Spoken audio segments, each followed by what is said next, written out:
Hello everyone, welcome back to my channel and happy Halloween! Today I'm making a ghosty Halloween cake. For this vegan and gluten-free cake, you will need 360 grams of plain white flour, 320 grams of caster sugar, 150 grams of dairy-free butter. I like this one because it is coconut-free as well. 300 ml of dairy-free milk, 40 grams of cocoa powder, 180 ml of aquafaba. I'm using mine from chickpeas. Very importantly, a quarter teaspoon of xanthan gum and 1.5 teaspoons of bicarb. 3 tablespoons of vinegar. I use apple vinegar and vanilla. Don't forget cake tins. I've got 2, but you really need 3. So we're going to start off by creaming the butter and sugar together.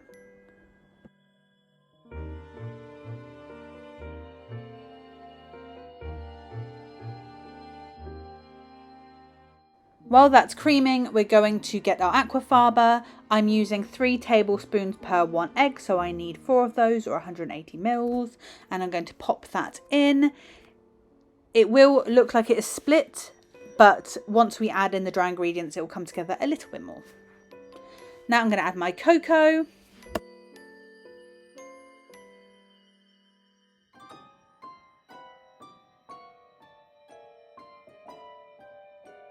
I'm making sure that I'm sifting this in so I don't have any lumps. While that's being incorporated, we're going to make some buttermilk. I'm taking 3 tablespoons of apple cider vinegar and I'm mixing it with 300 ml of Oatly. This basically thickens and coagulates and makes it so it can help to hold the mixture together where it doesn't have any gluten. We've got 360 grams of flour here. I'm actually doing it in 2 halves because that was a lot easier to fold in.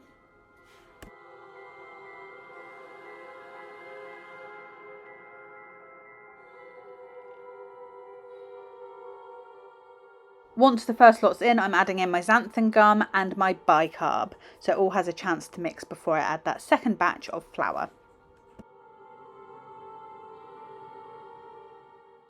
When we finally got all that flour in, we're adding in our buttermilk. So you can see it's gone nice and thick, and we're just going to pour it in and try not to make too much of a mess.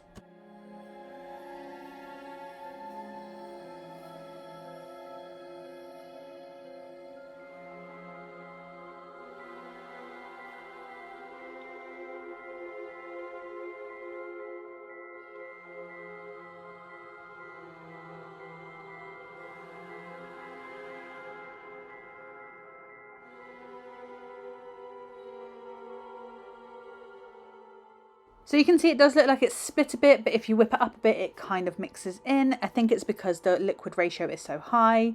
I'm then going to divide that mixture into these 3 containers. I'll pop 2 in the oven at once, and then the last one in a bowl will come out later.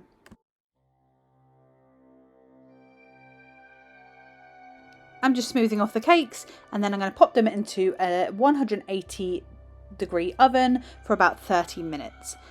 Once they're out the oven, leave them for 15 minutes. This is a great example for if you don't wait those 15 minutes and it cracks because the only binders are aquafaba and xanthan gum, and you have to put it back in the tin and work out how to make the layer one piece again. Once you've figured it out, chuck them in a freezer.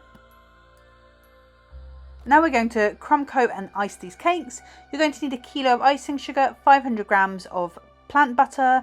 You're going to need a jam or a marmalade, orange food dye, and I've got Sicilian orange flavouring because I want orange flavoured icing. We're going to pop all of the butter into the mixer and we're going to pop that on, and honestly you need to let it go for like 7 minutes, a long time, until it's creamy and pale, just like I've got here. It needs to be a lot paler in colour than when it went in, and that's how you know it's going to be super soft icing. Then we're going to add this whole bag of icing in. It's a mammoth task. You just need to pop it in a spoon at a time basically. Patience is key so you don't get icing sugar flying everywhere. Once the bowl is reaching critical mass, we're going to add in our flavourings and we're going to add in our food colourings. I'm using gel because it gives a much brighter colour. So this was a little bit too small. I decided to mix it a bit by hand, but ultimately popped it in a much bigger bowl. Here's the result, fluorescent orange buttercream. Time to start assembling. I've popped something in an icing bag and I've got a turntable. I forgot I had this. I got this for Christmas and it's from Lakeland. So I'm starting by smushing a bit of icing onto the board. This is so the cake doesn't move about when I'm icing.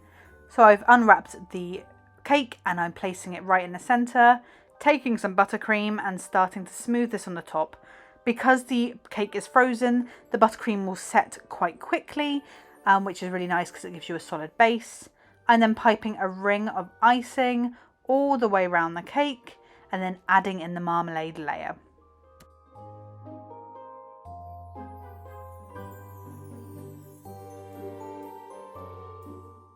And then taking a second cake and basically repeating those layers again. This one was a bit bent, so I just gently coaxed it into shape.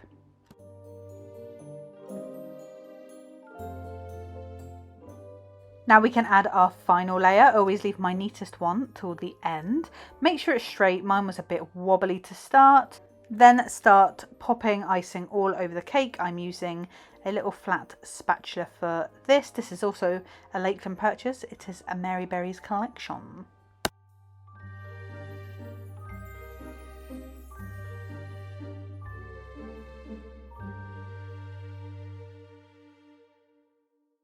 Once you've got it to a good place, then you can use a cake scraper and go all the way around the cake. Before I had a cake scraper, I would use cardboard wrapped in cling film or a ruler, anything that's nice and straight and will give you a clean line. I'm patching any holes and then I'm going over it again and again until we're fairly smooth, but it's just a crumb coat, so it doesn't matter too much.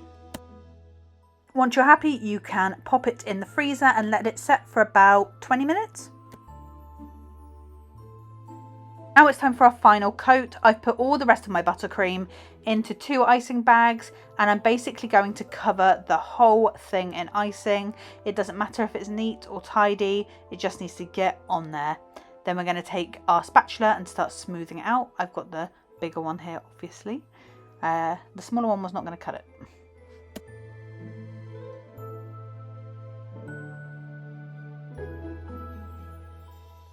And then go back in with a cake scraper and just smoothing it until I'm happy. I also dipped my spatula and the cake smoother scraper in hot water so it would warm up and give the buttercream like a little bit of softness so I could smooth it out nicely.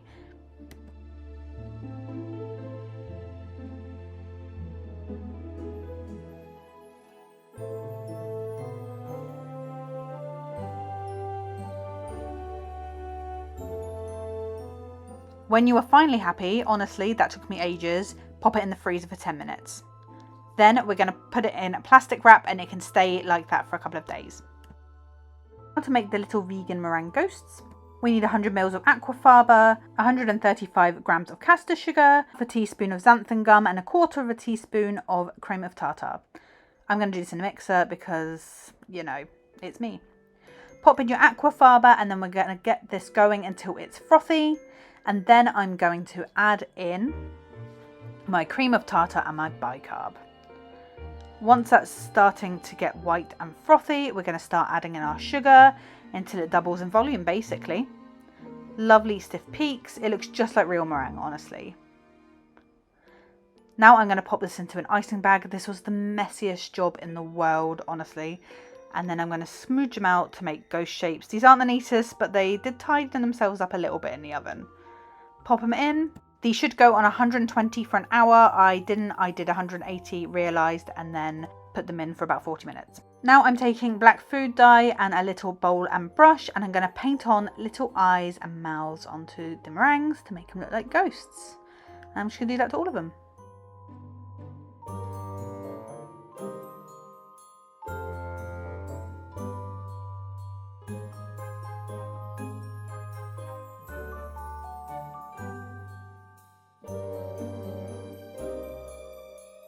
Now we can move on to the vegan ganache for the drip.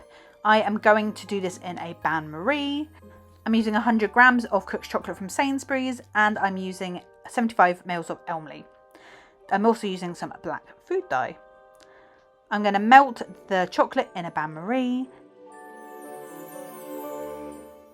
And when that's pretty much there, I'm going to add in my black food colouring.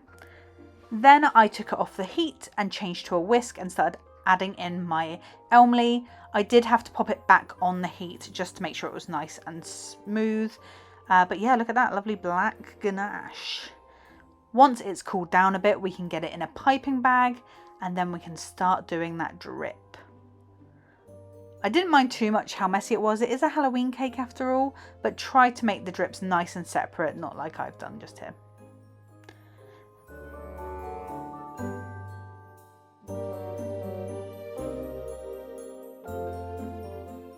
We're also going to add this ganache all onto the top and smooth it about. Now you just have to add your ghosties and you're done, and you can serve it up with a plethora of spooky snacks. Check out my reel on how to make these tombstone tortilla chips. And thank you to our friends for making these devilish dips and these murderous mummy dogs. That's it for spooky season. If you like this video, then please give it a thumbs up, subscribe to this channel. I make videos every Sunday and I hope to see you around. Bye!